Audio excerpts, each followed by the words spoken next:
નમસ્કાર મિત્રો, હું હરિવર્ધન ચોકસી આપ સૌનું સ્વાગત કરું છું. આજના વિડીયોમાં આપનું ખૂબ ખૂબ સ્વાગત. મિત્રો, દર શનિવારે 11 વાગે આપણે એક વિડીયો જોઈએ છીએ કે ભાઈ જ્યોતિષ શીખો. એમાં આજે આપણે જોઈએ કર્ક લગ્ન. કર્ક લગ્નમાં પહેલા સ્થાનમાં સૂર્ય હોય તો આપણા જીવનમાં એનું કેવું ફળ મળે. મિત્રો, આવી કુંડળીમાં પહેલા સ્થાનમાં રહેલો સૂર્ય મિત્ર ચંદ્રની રાશિમાં આવ્યા, આને કારણે આવો જાતક પ્રભાવશાળી, રૂપાળો, દેખાવડો સાબિત થાય. આવો જાતક છે ને સુખી, ધનવાન પરિવારમાંથી આવતો હોય, સમાજમાં એક પ્રતિષ્ઠિત નાગરિક તરીકે પોતાનું સ્થાન મજબૂત કરી શકે. સૂર્યની 7મી દ્રષ્ટિ, શત્રુ દ્રષ્ટિ 7મા સ્થાન પર પડે. આથી જાતક સ્ત્રી, પ્રેમ અને વ્યવસાયમાં સારી સફળતા મેળવી શકે. પણ આવા વ્યક્તિએ છે ને નાના મોટા સંકટોથી ઝઝૂમવું પડે.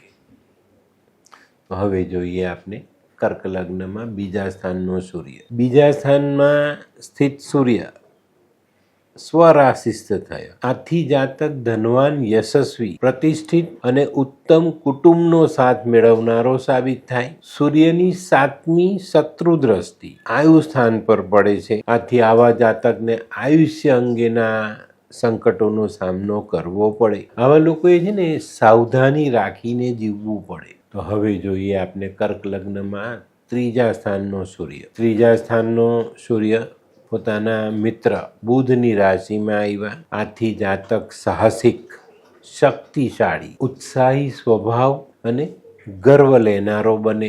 આવા જાતકનો ભાઈ બહેન સાથેનો સ્નેહ સામાન્ય હોય. આવા જાતકો છે ને પોતાની શક્તિથી ધનવાન બની શકે, શ્રીમંત બની શકે. આવા જાતકો સ્વબળે પોતાના ભાગ્યની ઉન્નતિ કરી શકે, સમાજમાં માન મર્તબો મેળવે, ધાર્મિક કામોમાં પણ આગળ પડતા રહીને પોતાનું વર્ચસ્વ બનાવી શકે. આવા માણસોને શ્રદ્ધા હોય, ધર્મમાં અતિ શ્રદ્ધા હોય. તો હવે જોઈએ આપણે કર્ક લગ્નની કુંડળીમાં ચોથા સ્થાનનો સૂર્ય. ચોથા સ્થાનનો સ્થિત સૂર્ય પોતાના શત્રુની રાશિમાં, તુલા રાશિમાં આવ્યું. આથી આવા જાતકને ઘર, જમીન અને મિલકતનું સામાન્ય સુખ પ્રાપ્ત થાય. આવો માણસ ધારેલો ધન સંચય ન કરી શકે, મતલબ પૈસા બચાવી ન શકે. આવા વ્યક્તિનો માતા સાથે પણ ક્યારેક ક્યારેક ખટરાક થતો રહે. સૂર્યની 7મી ઉચ્ચ દ્રષ્ટિ કર્મસ્થાન પર પડે. આથી આવા જાતકો રાજકારણથી જોડાઈને સારો લાભ લઈ શકે. વ્યવસાયમાં સારી કમાણી પ્રાપ્ત થાય, પિતાનો સ્નેહ મળે અને સમાજમાં યશસ્વી સાબિત થાય. હવે જોઈએ આપણે કર્ક લગ્નમાં 5મા સ્થાનનો સૂર્ય. 5મા સ્થાનમાં સ્થિત સૂર્ય વૃશ્ચિકનો સૂર્ય મિત્ર મંગળની રાશિમાં આવ્યો. આથી આવા જાતકને સંતાન પક્ષે અસંતોષ સાબિત થાય. આવા જાતકો દ્વિધામાં રહે, શું કરવું શું ન કરવું. આવો જાતક છે ને ધારેલો વિદ્યાભ્યાસ કરી શકે. એકંદરે જાતક ધનવાન, બુદ્ધિવાન, વિચારક, ઓછા બોલો અને વિવેકી હોય. સૂર્યની 7મી શત્રુ દ્રષ્ટિ લાભ સ્થાન પર પડે. આથી આવા જાતકને આવકના સાધનો સારો લાભ અપાવી જાય. પરંતુ ક્યારેક ક્યારેક આવા વ્યક્તિઓ વધુ પડતા ક્રોધને કારણે મુશ્કેલીમાં આવી શકે છે. તો હવે જોઈએ આપણે કર્ક લગ્નમાં છઠ્ઠા સ્થાનનો સૂર્ય. છઠ્ઠા સ્થાનમાં સ્થિત સૂર્ય મિત્ર ગુરુની રાશિમાં આવ્યા. આથી આવા જાતકો છે ને પોતાના પ્રભાવથી પોતાના શત્રુને દબાવીને રાખે. પણ આવા માણસો ધન સંચય નહીં કરી શકે. આવા માણસોના કુટુંબમાં થોડા સમય, આપણી ગુજરાતી ભાષામાં કહીએ તો છાસવારે કલહનો સામનો કરવો પડે. આવો જાતક સ્વભાવે ખર્ચાળ, દમામદાર અને તેજસ્વી બને. બહારના સંબંધોથી આવા માણસને ઘણા સારા લાભ પ્રાપ્ત થાય. તો મિત્રો, હવે જોઈએ આપણે કર્ક લગ્નમાં 7મા સ્થાનમાં સ્થિત સૂર્યનું શું ફળ મળે. 7મા સ્થાનનો સૂર્ય કર્ક લગ્નમાં મકરનો સૂર્ય. સૂર્ય શત્રુની રાશિમાં આવે.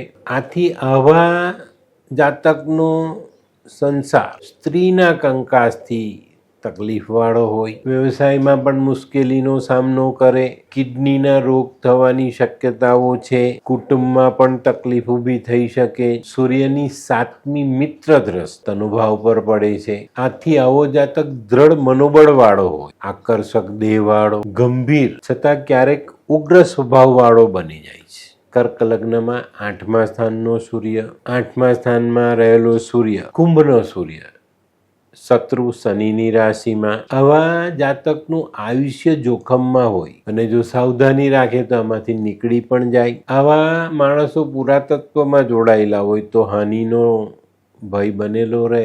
સૂર્યની 7મી દ્રષ્ટિ સ્વરાશિસ્થ બને. આથી આવા જાતકો થોડી ઘણી તકલીફને બાદ કરતા ધનવાન બને. હા, આવા જાતકના કુટુંબમાં કલહ હોય અને આવા માણસે હંમેશા મન મોટું રાખીને જીવવું પડે. તો હવે જોઈએ આપણે કર્ક લગ્નમાં 9મા સ્થાનનો સૂર્ય. 9મા સ્થાનનો સૂર્ય પોતાના મિત્ર ગુરુની રાશિમાં, મીન રાશિનો સૂર્ય. આથી જાતક ધર્માત્મા, સમાજમાં પ્રતિષ્ઠિત અને માનભૈરું સ્થાન મેળવનારો સાબિત થાય. પોતાના પરાક્રમથી પોતાના ભાગ્યની ઉન્નતિ કરે. આવો માણસ પરોપકારી અને સત્યપ્રિય બને. સૂર્યની 7મી મિત્ર દ્રષ્ટિ 3જા સ્થાન પર પડે છે. આથી જાતક પુરુષાર્થી, પરાક્રમી, ઉદ્યમી, ભાઈ બહેન સાથે ગાઢ સ્નેહ ધરાવનારો સાબિત થાય. એકંદરે જીવન સુખ સમૃદ્ધિમાં વ્યતીત કરનારો થાય. હવે જોઈએ આપણે કર્ક લગ્નની કુંડળીમાં 10મા સ્થાનનો સૂર્ય. 10મા સ્થાનમાં સ્થિત સૂર્ય, મેષનો સૂર્ય, મિત્ર મંગળની રાશિમાં. આ રાશિમાં સૂર્ય ઉચ્ચ ના થાય. આથી આવા જાતકો રાજકારણમાં અપૂર્વ સફળતા મેળવી શકે છે. વ્યવસાયમાં સફળ બને, અખૂટ દ્રવ્ય પ્રાપ્ત કરી શકે, પિતાનો ઉત્તમ પ્રેમ પ્રાપ્ત કરે. સૂર્યની 7મી નીચ દ્રષ્ટિ 4થા સ્થાન પર પડે. માતા સાથે એનું વૈમનસ્ય કાયમ રહે. ઘર, જમીન અને મિલકતનું સુખ સામાન્ય હોય. હવે જોઈએ આપણે કર્ક લગ્નની કુંડળીમાં 11મે સૂર્ય. 11મા સ્થાનમાં સ્થિત સૂર્ય શત્રુ શુક્રની રાશિમાં આવ્યું. આથી જાતક ધનનો વિશેષ લાભ મેળવીને અપૂર્વ સમૃદ્ધિનો ભોગવનારો સાબિત થાય. આવા માણસોને છે ને કુટુંબમાં અસંતોષનો સામનો કરવો પડે. સૂર્યની 7મી શત્રુ દ્રષ્ટિ સંતાન ભાવ પર પડે છે. આથી આવો જાતક ધારેલો વિદ્યાભ્યાસ કરી શકે, બુદ્ધિશાળી, જ્ઞાની, વિવેક અને ઉત્તમ સંતાનોનો પિતા બની શકે. તો મિત્રો હવે જોઈએ આપણે આજનું છેલ્લું સ્થાન કર્ક લગ્નમાં 12મા સ્થાનનો સૂર્ય. 12મા સ્થાનનો સ્થિત સૂર્ય મિથુનનો સૂર્ય, મિત્ર બુધની રાશિમાં આવ્યો. આથી આવો જાતક છે ને ગજા બહારના ખર્ચાઓ કરે, પણ આવા સ્વભાવને કારણે બહારના સંબંધોમાં એને લાભ પણ બહુ મળે. આવો માણસ ધારેલો ધન સંચય નહીં કરી શકે. કુટુંબમાં પણ કંકાસ થવાની પૂરેપૂરી શક્યતાઓ છે. સૂર્યની 7મી મિત્ર દ્રષ્ટિ શત્રુ સ્થાન પર પડે છે. આથી આવો જાતક પોતાના તેજસ્વી વ્યક્તિત્વથી શત્રુઓ પર વિજય મેળવે અને એકંદરે આવો જાતક દમદાર વ્યક્તિ બનીને જીવન વ્યતીત કરી શકે. તો મિત્રો, આ હતું તમારા માટે આજનું જ્યોતિષનું જ્ઞાન. જ્યોતિષ શીખો, જ્યોતિષ જાતે શીખો, એના માટે અમે તમારી આ એક સરસ સિરીઝ ચલાવીએ છીએ, જેનાથી તમે તમારા પોતાના ગ્રહોને ઓળખી શકો. કોઈની કુંડળીમાં તમે કંઈક કેવું છે તો કહી શકો. આવા જાણકારીસભર વિડીયોને જોવા માટે અમારી ચેનલને લાઈક કરો, સબસ્ક્રાઈબ કરો. મિત્રો, હું હરિવર્ધન ચોકસી આપ સૌની રજા લઉં. ફરી મળીએ નવા વિડીયોમાં નવી જાણકારી સાથે. તો ચાલો બદલીએ જિંદગી. નમસ્તે.